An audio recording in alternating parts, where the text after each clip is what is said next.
कृष्णं वन्दे जगद्गुरु।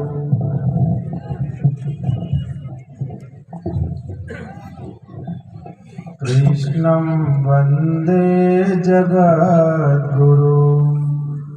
गुरुर्ब्रह्मा गुरुर्विष्णु गुरुर्देवो महेश्वरा गुरुर्साक्षात् परब्रह्मा तस्मै श्री गुरुवे नमः।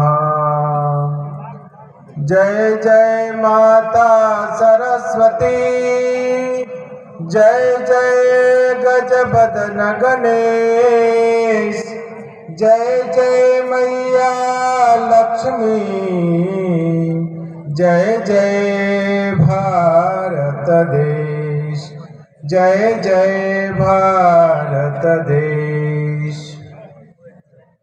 इधर उधर खड़े हो, आके बैठ जाओ, शोभा लगेगी। देखो कितना सुंदर टेंट बनाया आपके लिए, भोजन प्रसाद की व्यवस्था की है। कार्यक्रम की शोभा इसमें है कि सभी लोग बैठ के सुने। इधर उधर खड़े रहोगे तो भीड़ कहे जाओगे। क्या हुआ था? बोले भीड़ इकट्ठी हुई थी। और बैठ के सुनोगे तो कहेंगे सभा विराजित। आए सुनने के लिए, भीड़ तो आज शोभा यात्रा निकाल दी, उसमें सब भीड़ तो इकट्ठी हो गई, पर अब थोड़ी देर बैठ के सबको सुनना चाहिए। हम तो पूरा जीवन ही ऐसे बिता रहे हैं, और उसमें अगर 2 घंटा 3 घंटा बैठ के सुन लेंगे तो कौन सा प्रलय हो जाएगा। पर बैठते ही नहीं, थोड़ी देर बैठते हैं उठ के रवाना, थोड़ी देर बैठते हैं उठ के रवाना। सुनने का स्वभाव ही नहीं। थोड़ी देर बैठ के शांति से सुनो, कुछ न कुछ तो ग्रहण करोगे।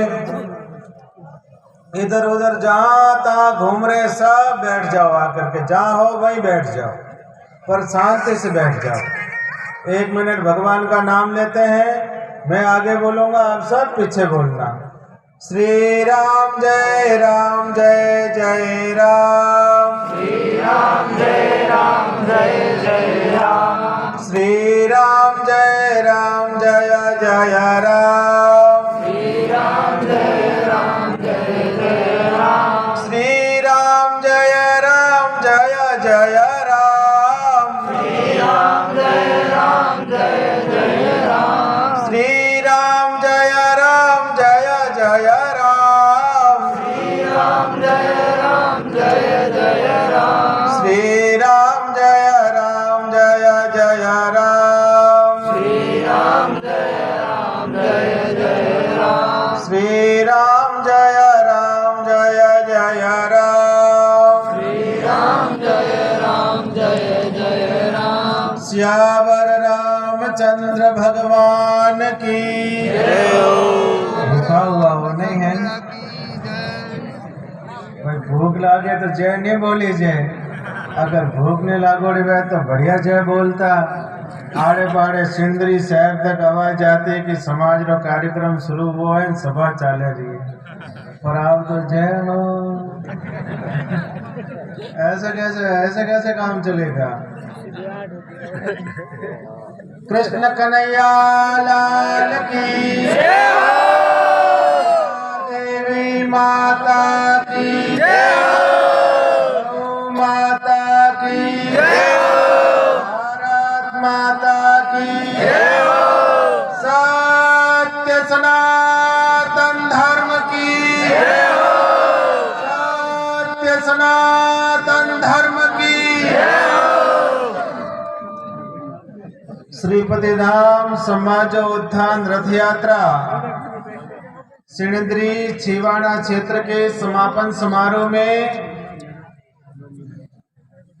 इस छात्रावास के पवित्र प्रांगण में आयोजित धर्मसभा में विराजमान, मंच पर विराजमान पूज्य श्री हनुमान दास जी महाराज, पूज्य श्री लक्ष्मण दास जी महाराज, पूज्य श्री निर्मल दास जी महाराज और मंचस्थ समस्त अतिथिगण, मेरे सम्मुख विराजमान समाज के अग्रगण्य पिता तुल्य बुजुर्गों, श्रद्धा और भक्तिमय माताओं, और जोश से भरी हुई युवा तरुणाई, प्यारे बच्चा और बच्चियों, आप सबको सादर अभिवादन पूर्वक जय श्री कृष्ण। सजना, समय बहुत हो गया है। समय तो रुकता नहीं है, अपनी गति से चलता रहता है। हमको भी उनके साथ चलना पड़ेगा। पर आज कुछ विशेष चर्चा करने के लिए हम सभी यहाँ पर एक समापन समारोह का बहाना बनाकर एकत्रित हुए हैं। थोड़ी देर हम सभी लोग शांति से सुनेंगे। ये रथ यात्रा बालोतरा की पुण्य भूमि से, बालोतरा के कार्यकर्ताओं के अथक प्रयास से प्रथम बार प्रारंभ हुई थी। उसी का ही परिणाम है कि आज ये रथ यात्रा बालोतरा के बाद में पाटौदी गई, पाटौदी के बाद में समदड़ी पहुंची, समदड़ी के बाद में अपने सिंदरी क्षेत्र में आए और यहाँ पर बीच में वैश्विक महामारी कोरोना आ गई।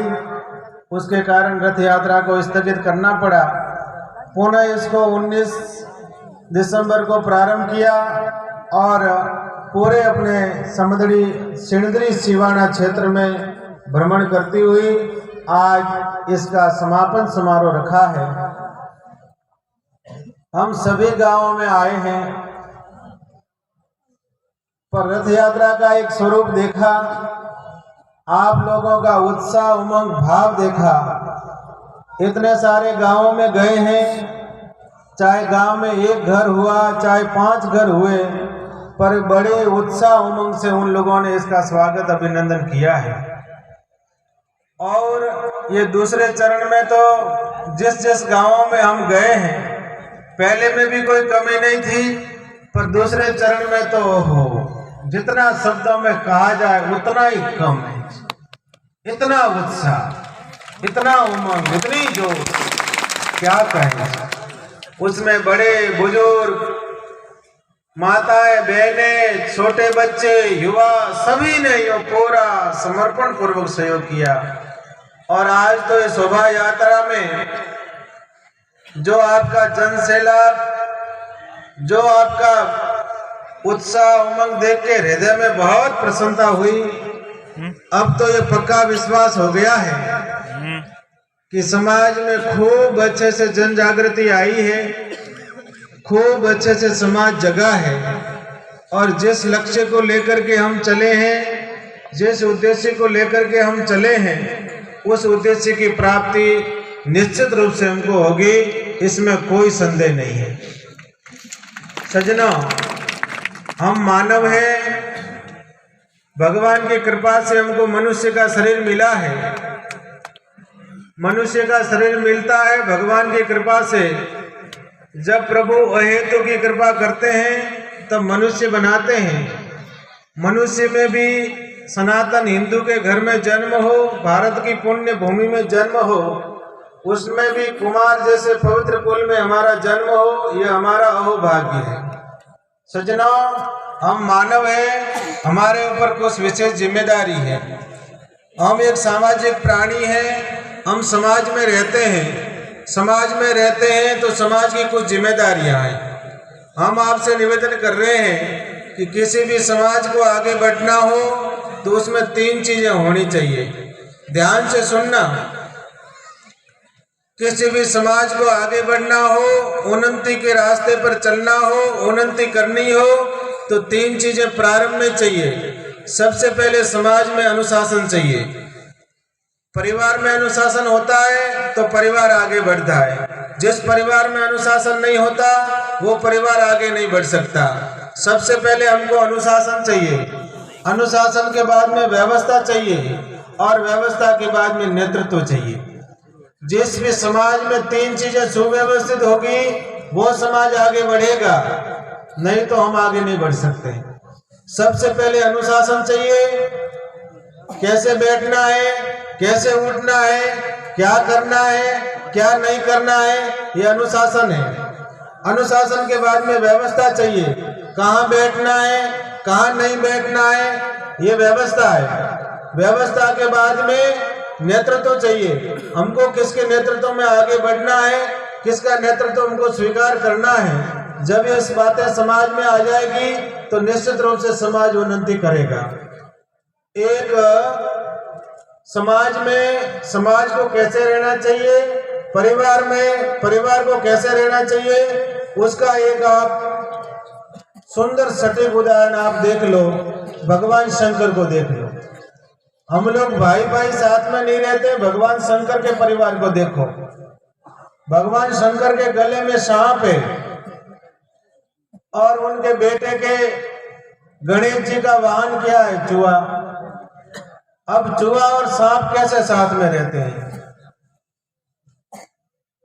भगवान शंकर के बेटे का वाहन मयूर है, मोर है। कार्तिकेय जी का वाहन मोर है, और मोर और सांप साथ में कैसे रहे? माता भवानी का वाहन सिंह है और शंकर भगवान का वाहन नंदी है। सिंह और नंदी साथ में कैसे रहे?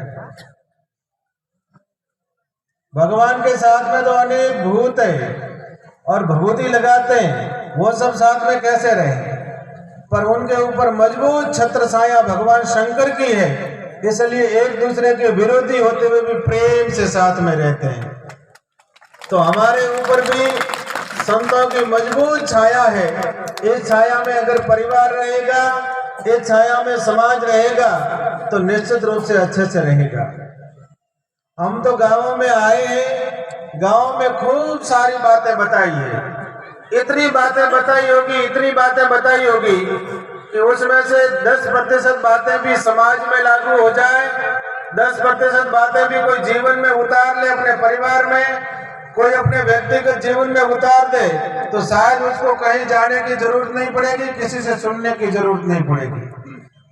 सज्जनों, खूब संस्कार की बात की है कि समाज को आगे बढ़ना हो तो समाज में संस्कार चाहिए, समाज को आगे बढ़ना हो तो समाज में सुशिक्षा चाहिए, समाज को आगे बढ़ना हो तो समाज में नशाबंदी चाहिए, समाज को आगे बढ़ना हो अच्छा स्वास्थ्य चाहिए लोगों का, समाज को आगे बढ़ना हो समाज में समृद्धि चाहिए, समाज को आगे बढ़ना हो समाज में कुरीतियों को मिटाना, बुराइयों को मिटाना और अच्छाइयों को लाना, उसके बिना समाज आगे नहीं बढ़ सकता। समाज को आगे बढ़ना हो तो उसके लिए संगठन चाहिए, संगठन के बिना समाज आगे नहीं बढ़ सकता। सज्जनों, ये बातें कौन नहीं जानता है? हम सभी लोग जानते हैं, पर उसको जीवन में कितना उतारते हैं? जीवन में नहीं उतारते, यही कमी है। हम बात करते हैं संस्कारों की, बार बार मैं संस्कारों पे इसलिए जोर देता हूँ, जहाँ भी जाता हूँ आपसे प्रार्थना करता हूँ, आपसे निवेदन करता हूँ कि समाज में संस्कार होने चाहिए।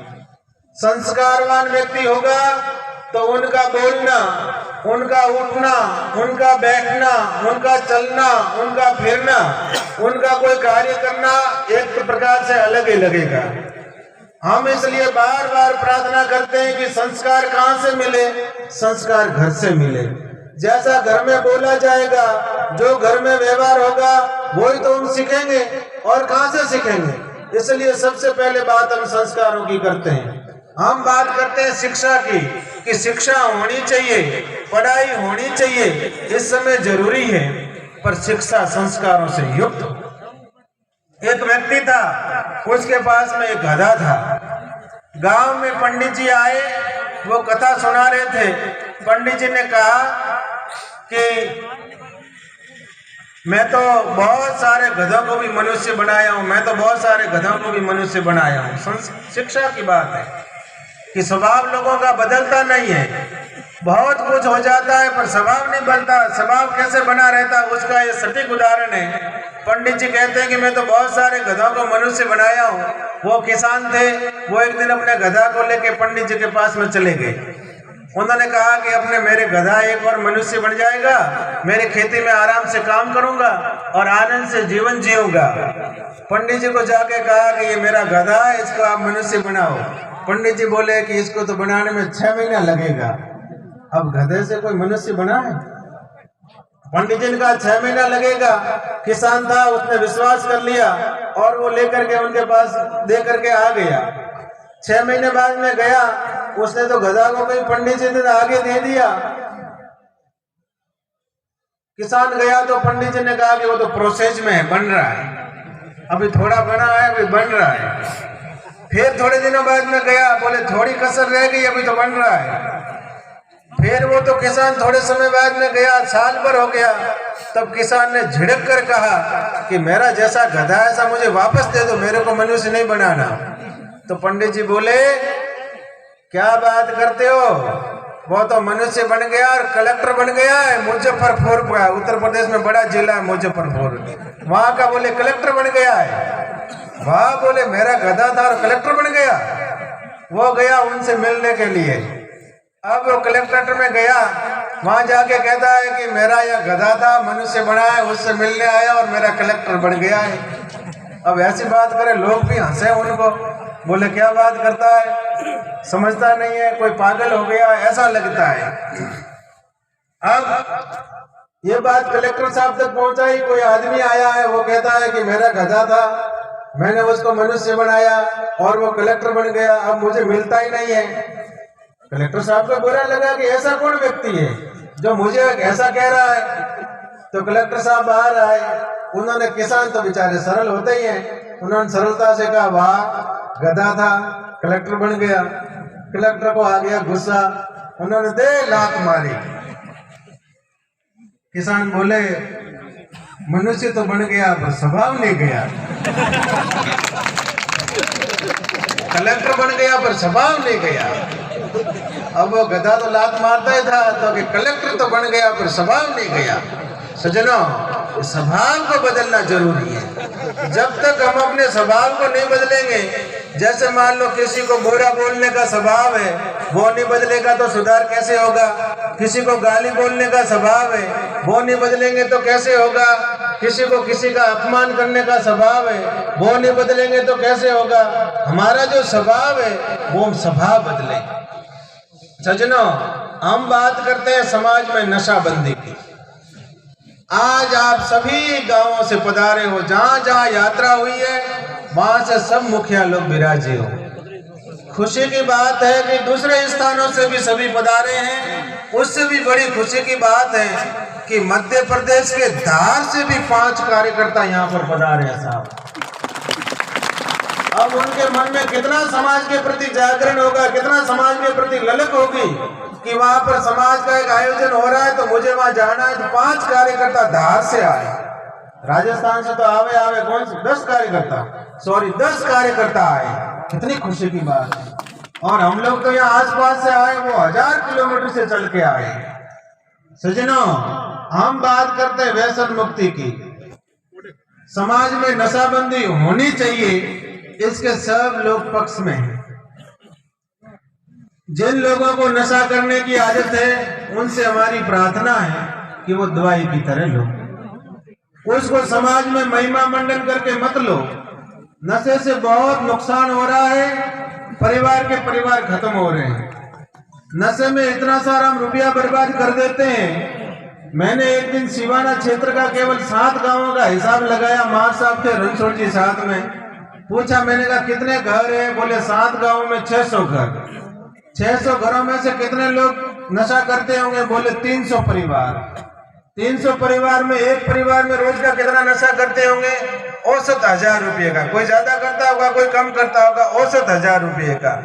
रोज का 3 लाख रुपए का नशे में बर्बाद हो जाता है, रोज का 3 लाख। महीने में 90 लाख रुपया, और 12 महीनों में कितना हो गया, 10 करोड़ 80 लाख। 10 करोड़ 80 लाख रुपया 12 महीनों में नशे में बर्बाद कर देते। वो तो एक 7 गांवों का पूरी सिंदरी क्षेत्र ले तो दुगुना मान लो, 20 करोड़ रुपया नशे में बर्बाद कर देते। कभी विचार करो आप इस बातों पर। उसमें से मुझे केवल आप 1 करोड़ रुपया बचा के दे दो, 19 करोड़ आपके जैसे करना उसे कर दो। नशे में से 1 करोड़ रुपया मुझे आप बचा के दे दो। साधु होने के नाते झूठ नहीं बोलूंगा, ईमानदारी से कहता हूं, अगर वर्ष के 5 IAS न निकालो तो मेरा कपड़ा उतार के ले लेना। 5 IAS आज मंच पे देखते हैं, तहसीलदार साहब अकेले दिखते हैं, कोई दिखता ही नहीं है। कितना बड़ा विशाल समाज है। हम लोग इस बातों पे कभी विचार करें। केवल घोंट घोंट के पीने में रहे, केवल छान छान के पीने में रहे, इसके अलावा कभी विचार किया है कभी हमने? कड़वी बात इसलिए निवेदन कर रहा हूँ कि आप सभी आज बुजुर्ग विराजी हो। मुझे खुशी है कि इस कार्य को शुरू किया, श्रीपति धाम के कार्य को। एक समाज का सुंदर धार्मिक आयोजन होना चाहिए, सुंदर धार्मिक संगठन बनना चाहिए। हम समाज को धर्म के आधार पर संगठित कर सकते हैं। एक समाज का धार्मिक केंद्र हो, इस समाज का आध्यात्मिक केंद्र हो, इस समाज का सांस्कृतिक केंद्र हो। उस केंद्र के माध्यम से समाज में कुछ अच्छाइयां आवे, बुराइयां मिटे, ये चीजों लेकर के चले। तो सबसे पहले इस कार्य को पढ़े लिखे लोगों ने स्वीकार किया, उसके बाद में व्यापारी लोग थे, उन्होंने स्वीकार किया। पर मुझे इस बात को कहने में गर्व हो रहा है कि मेरे पिता तुल्य बुजुर्गों ने इस कार्य को खूब आशीर्वाद दिया और साथ दिया। बाकी हम ये कार्य कर ही नहीं पाते। 3.5 साल में कुछ नहीं होता है। साल भर में तो परिचय करने में निकल जाता। हम तो किसी को नहीं पहचानते थे। अनजान क्षेत्र में जाके बैठे जीवाराम जी के कर्म भूमि में, किसी को नहीं जानते थे। इस क्षेत्र में आए तो भी किसी को नहीं जानते थे। पर इतना सीधा सरल समाज है, इस समाज ने इस बात को बहुत जल्दी स्वीकार कर लिया। सज्जनों, मैं आपसे प्रार्थना कर रहा था कि इतना पैसा हम नशा में बर्बाद कर देते हैं, कभी हम थोड़ा विचार करें कि थोड़ा बहुत पैसा बचाकर अगर हम शिक्षा में लगावे तो आज इस मंच पर 10 IAS विराजमान होवे, 2-5 IPS विराजमान होवे, SDM तो कितने ही होवे, तहसीलदार तो कितने ही होवे, पर है कहाँ? ढूंढने पर भी नहीं मिलते। इस बातों पर कभी विचार करो सज्जनों, थोड़ा सोचो। जिन लोगों के आदत पड़ी है, धीरे धीरे ये महिमा मंडन करके लेते हैं, बीच में वो रख देते हैं, छानने का अलग से रखा हुआ, फिर उसमें से चांदी की कटोरी, फिर चांदी की कटोरी में न ले तो हाथ में न ले तो फिर जबरदस्ती उनको ये बंद कर दो। कृपानाथ, बड़ी कृपा होगी, समाज आपको खूब आशीर्वाद देगा, भगवान का आपको खूब आशीर्वाद मिलेगा और संतों का खूब आपको आशीर्वाद मिलेगा। हम तो आपसे प्रार्थना कर सकते हैं। अब कितना आप जीवन में उतारो न उतारो वो आपकी मर्जी। मैं तो आपको विश्वास के साथ मैं इतना कह सकता हूँ कि श्रीपति धाम की स्थापना समाज के उत्थान और विकास के लिए हुई है। समाज 4 भागों में बिखरा हुआ है। हमने इस आगे सब जगह प्रार्थना की है कि आपके शादी ब्याह जहाँ करते हो वहीं करिएगा, आपके नाते रिश्ते जहाँ करते हो वहीं करो, आपके रीति रिवाज जो है वैसे रखो, आपके स्थानीय संगठन है उनको है वैसे रखो। पर जब एक समाज की बात आ जाए तब उसके धर्म ध्वज के नीचे एक हो जाओ, फिर आप देखो क्या शक्ति बनती है। सज्जनों, मैं तो आपसे प्रार्थना और निवेदन कर रहा हूं कि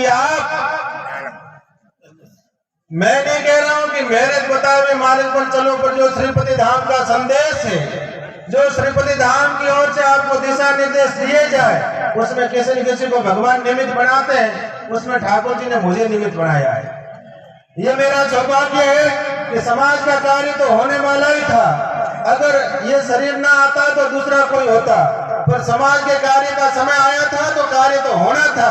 पर मुझे इस कार्य के लिए चुना है, ये मेरा सौभाग्य है। मैं अपने आप को सौभाग्यशाली मानता हूँ और ये सब कार्य हो रहा है भगवान की कृपा से हो रहा है। मेरे अंदर भाव दिया है तो भगवान ने भाव दिया, आपके अंदर भाव दे रहे तो ईश्वर भाव दे रहे। ये कार्य ईश्वर करवा रहे, कोई व्यक्ति नहीं कर रहा। कोई अहंकार न करे कि मैं कर रहा हूँ। सज्जनों, मैं आपसे प्रार्थना कर रहा हूँ कि आप जो बातें दास निवेदन कर रहा है उस बातों पे ईमानदारी से आप चल लोगे, ईमानदारी से उस बातों को मान लोगे, ईमानदारी से उस बातों को समाज में उतार दोगे। एक दिन दूर नहीं होगा कि आपका समाज, आपके समाज से दूसरे समाज प्रेरणा लेंगे, आपके समाज का दूसरे समाज को उदाहरण देंगे। सज्जनों, हमको केवल भीड़ इकट्ठी नहीं करनी, हमको भेड़ बकरियों की तरह भीड़ इकट्ठी नहीं करनी, हमको संगठित हो जाओ ऐसा काम। संगठित तो होना है, पर कैसा संगठन होना चाहिए? संस्कारवान संगठित लोग होने चाहिए। संगठित तो होवे पर संस्कारवान लोग संगठित तो होवे, संगठित तो होवे व्यसन मुक्त लोग संगठित होवे। संगठित होवे, शिक्षित लोग संगठित होवे, बुराइयों से रहित लोग संगठित होवे और भक्ति प्रधान लोग संगठित होवे। ऐसे लोगों का समूह हमको तैयार करना है। कैसे लोगों का समूह? जिसके माथे पे तिलक लगा हुआ हो, जिसके घर में तुलसी जी हो, जिसके गले में तुलसी की माला पहनी हुई हो, जिसके घर में नित्य भगवान नाम का संकीर्तन होता हो, जो नित्य भगवान नाम का जप करता हो, नित्य अपने द्वारा उपार्जित संपत्ति का कुछ हिस्सा धर्मादय में निकालता हो, जो खेती करते हैं उनके घर में एक एक गौ माता हो। ऐसे परिवार हमको तो बना रहे हो, ऐसे लोगों को संगठित करना। हमको कोई भेड़ बकरियों की तरह लोग इकट्ठे हो जाने से नहीं करने, पर उसके लिए प्रयास आप सबको करना पड़ेगा। जिसके हृदय में भक्ति आएगी उसमें सब बुराइयां मिट जाएगी। जब तक हृदय में भक्ति नहीं है, प्रभु का प्रेम नहीं है, तब तक सब बुराइयां हैं। जिसके हृदय में भगवान की भक्ति आएगी और प्रभु का प्रेम जगेगा तो सब बुराइयां मिट के अच्छाइयां आ जाएगी। इसलिए हम तो वैष्णव समाज का निर्माण करना चाहते हैं, सारा वैष्णव हो। उसके लिए आप सबको प्रयास करना पड़ेगा। बहुत कुछ कार्य करना, अभी तो चले ही है केवल